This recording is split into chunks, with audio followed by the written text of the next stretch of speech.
Hello everyone, welcome back to my YouTube channel. आज इस session में हम डिस्कस करने वाले हैं हिस्ट्री एंड जनरल अवेयरनेस के क्वेश्चंस।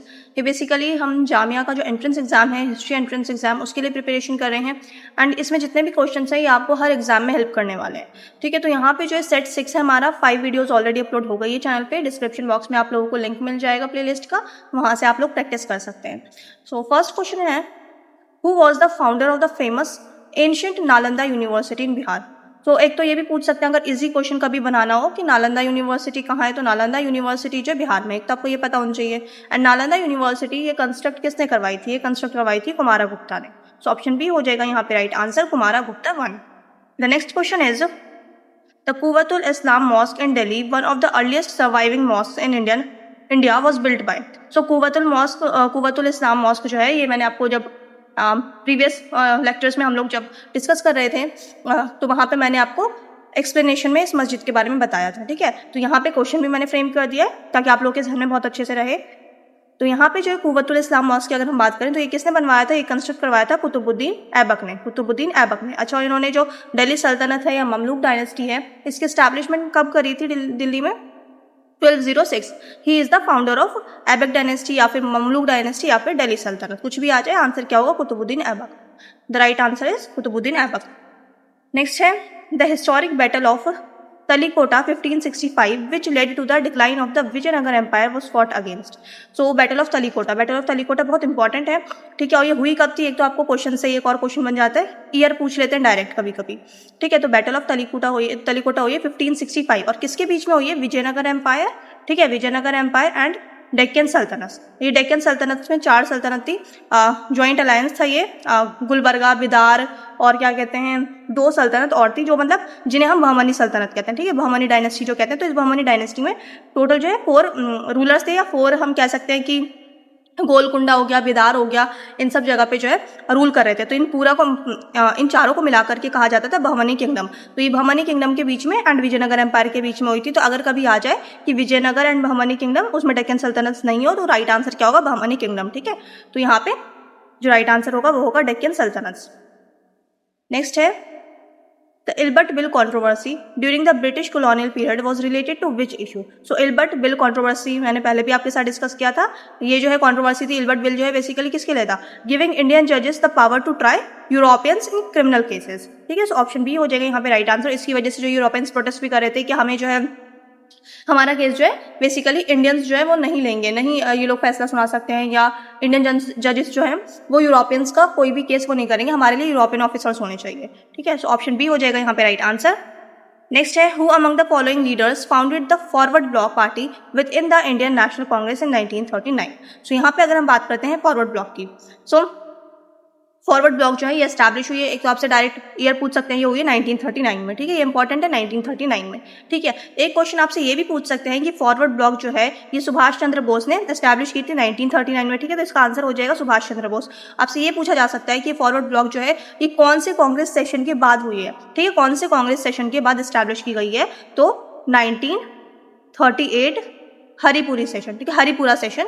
तो 1938 में हरिपुरा सेशन हुआ था एंड हरिपुरा सेशन के बाद 1939 में फॉरवर्ड ब्लॉक जो है सुभाष चंद्र बोस ने कांग्रेस से अलग होकर एक न्यू पार्टी एस्टैब्लिश की थी, फॉरवर्ड ब्लॉक। ठीक है, किसने की थी? सुभाष चंद्र बोस में। ईयर कौन सा था? 1939। और कौन से बेसिकली इंडियन नेशनल कांग्रेस की कौन सी मीटिंग के बाद की थी, कौन से सेशन की बात की थी? सो 1938 सेशन ऑफ हरिपुरा। ठीक है, सो हरिपुरा सेशन के बाद 1938 के बाद फॉरवर्ड ब्लॉक की एस्टैब्लिशमेंट हुई है 1939 में बाय सुभाष चंद्र बोस। नेक्स्ट है, which Indus valley civilization site is highly unique because it is divided into 3 parts.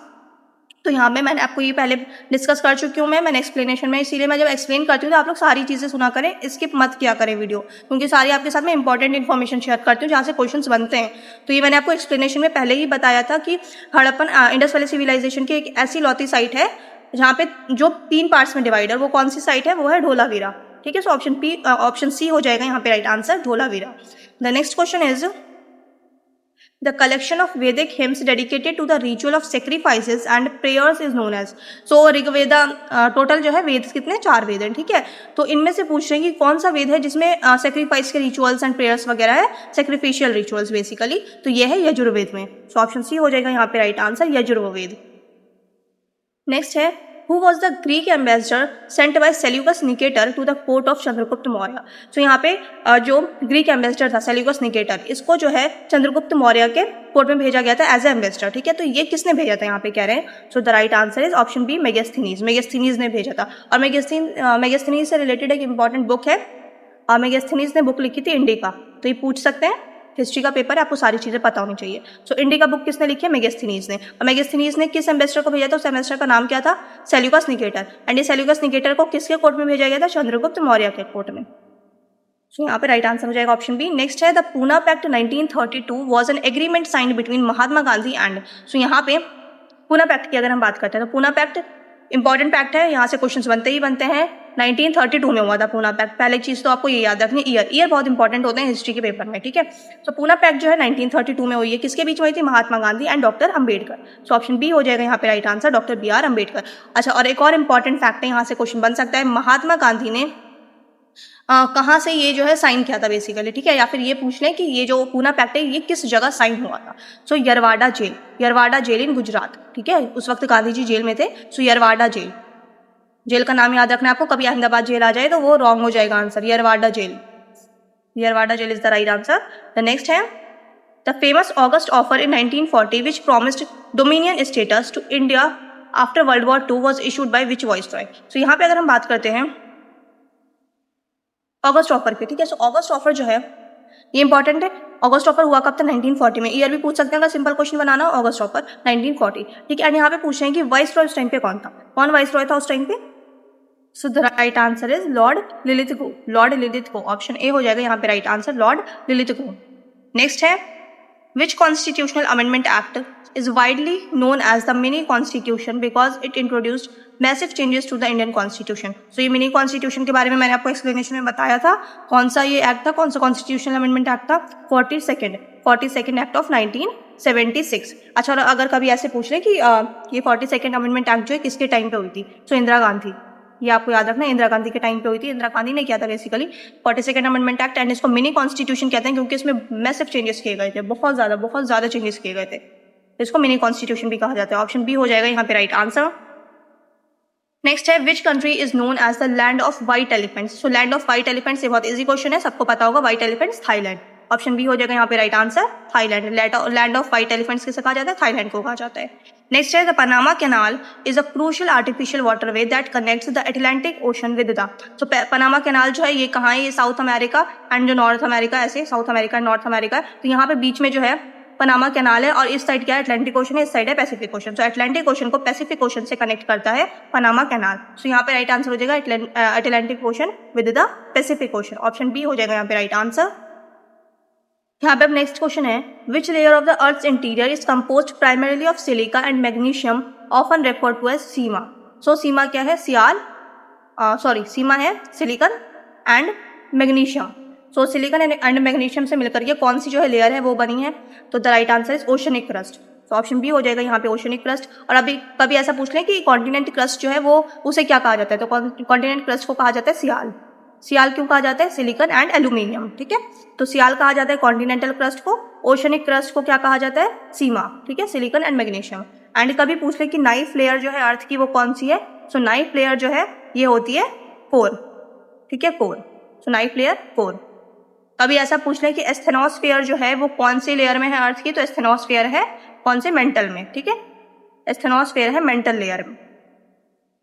The next question is which national park in India is the world's only floating national park, ठीक है। So only floating national park ये भी मैंने आपको explanation में बताया था, इसीलिए आप लोग इसके मत क्या करें, अच्छे से एक्सप्लेनेशन सुना करें। सो यहाँ पे फ्लोटिंग नेशनल पार्क, वर्ल्ड का इकलौता फ्लोटिंग नेशनल पार्क है वो कौन सा है, Keibul Lamjao national park, Keibul Lamjao national park. अच्छा, और ये नेशनल पार्क है कहाँ, कभी जगह पूछ लें तो ये है मणिपुर में, ठीक है। तो Keibul Lamjao national park is the right answer. Next है which Indian state shares its international borders with 3 countries Nepal, Bhutan and China. तो कौन सा जो है इंटरनेशनल बॉर्डर कौन सा ऐसा स्टेट है जो 3 कंट्रीज के साथ शेयर करती है नेपाल के साथ, तो वो भी 3 कंट्रीज कौन सी है? Nepal, Bhutan and China. ठीक है, तो यहाँ पे राइट आंसर हो जाएगा Sikkim. Sikkim is the right answer, option B.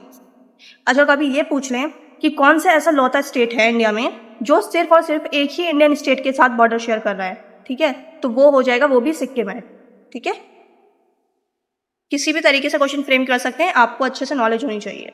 Next है the river Narmada originates from which highland region in India. So Narmada river का है मध्य प्रदेश में, सेंट्रल इंडिया में। ठीक है, और यहाँ से अमरकंटक प्लेट्यू से ये ओरिजिनेट होती है। सो ऑप्शन बी हो जाएगा यहाँ पे right answer, Amarkantak plateau. The next question is who was the first Indian to clear the Indian civil services examination in 1863। तो 1863 में कौन से फर्स्ट पर्सन थे जिन्होंने इंडियन सिविल सर्विसेज जो है क्रैक किया था? तो ये थे Satyendranath Tagore. So option A हो जाएगा right answer, Satyendranath Tagore. Next question है which planet in our solar system rotates the fastest on its axis having the shortest day. So यहाँ पे हमारे सोलर सिस्टम में जो है कौन सा ऐसा प्लैनेट है जो अपने ही एक्सिस पे, मतलब जैसे अर्थ राउंड करती है एंड रोटेट करती है एंड रिवॉल्यूशन करती है, सो ऐसे ही बाकी प्लैनेट्स भी करते हैं कि अपने ही एक्सिस पे भी घूम रहे हैं एंड सन के अराउंड भी घूम रहे हैं। तो यहाँ पे पूछ रहे हैं जो अपने ही एक्सिस पे जो घूमता है सबसे फास्ट, वो कौन सा प्लैनेट है? सो प्लैनेट है जुपिटर। सो ऑप्शन सी हो जाएगा यहाँ पे राइट आंसर, जुपिटर। ये जो है कितने टाइम में जो है रोटेशन कंप्लीट कर लेता है? सो 9 hours and 55 minutes। 9 hours and 55 minutes, ये आपको याद रखना है, कभी कभी टाइमिंग भी पूछ लेते हैं। सो 9 hours 55 minutes जुपिटर सबसे फास्ट जो है अपने एक्सिस पे रोटेट करता है। एंड मतलब कि यहाँ पे जैसे हमारे यहाँ क्या होता है, एक दिन 24 hours का, तो जुपिटर पे जो है ये कितना है, 9 hour का एक दिन होता है। नेक्स्ट है the concept of directive principle of state policy, यानी कि डीपीएसपी जो है इंडियन कॉन्स्टिट्यूशन में, वो कहाँ से बोरो किया गया है? तो ये कहाँ से बोरो किया गया? ये किया गया है आयरलैंड से, आयरलैंड के कॉन्स्टिट्यूशन से। ऑप्शन बी हो जाएगा यहाँ पे right answer, Ireland. The next question is the Thomas cup. The Thomas Cup is prestigious international trophy associated with which sport? So Thomas Cup जो ये किसके लिए दिया जाता है? ये दिया जाता है बैडमिंटन के लिए। ऑप्शन बी हो जाएगा यहाँ पे राइट आंसर, बैडमिंटन। नेक्स्ट है which gas is primarily responsible for the natural greenhouse effect that keeps the earth warm enough to support life. So सबसे ज्यादा एबेंडेंट ग्रीन हाउस गैस जो है या ग्रीन हाउस इफेक्ट जो है जिससे increase हो रहा है या जो कैप्चर करके रखता है सनलाइट को, वो कौन है? Water vapour. वो कौन सा है? Water vapour. ठीक है, water vapour is the right answer. Next है the McMahon line is the recognised boundary line between. So McMahon line की अगर हम बात करें तो मैकमोहन लाइन जो है ये 1914 में डिटरमिन की गई थी शिमला अकॉर्ड में। ठीक है, शिमला अकॉर्ड में 1914 में जो है इसको डिटरमिन किया गया था मैकमोहन लाइन को। एंड ये जो है इंडिया एंड चाइना के बीच में ये लाइन है, बेसिकली नॉर्थ ईस्टर्न रीजन जो है इंडिया का, वहां पे, तो इंडिया एंड चाइना। नेक्स्ट है who was the founder of the servants of Indian society in 1905। एक तो आपसे डायरेक्ट ये पूछ सकते हैं कि सर्वेंट्स ऑफ इंडियन सोसाइटी जो है कौन से ईयर में एस्टैब्लिश हुई है? तो 1905 में, ईयर पता होना चाहिए। यहाँ पे नाम पूछ रहे हैं फाउंडर का। तो फाउंडर कौन थे? फाउंडर थे Gopal Krishna Gokhale. So option B हो जाएगा यहाँ पे राइट आंसर, गोपाल कृष्ण गोखले। और यहाँ पे लास्ट क्वेश्चन है इस सेशन का हमारा, the headquarters of the international monetary fund is located in. So IMF का जो है वो हेडक्वार्टर कहाँ है? तो ये है वॉशिंगटन DC में। Option C is the right answer, Washington DC USA। तो आई होप आप लोगों ने अच्छे से प्रैक्टिस की होगी। चैनल पर नए हैं तो सब्सक्राइब कर लें, वीडियो अच्छी लगी तो लाइक कर दें, अपने दोस्तों के साथ भी शेयर करें। अब मिलते हैं नेक्स्ट सेशन में।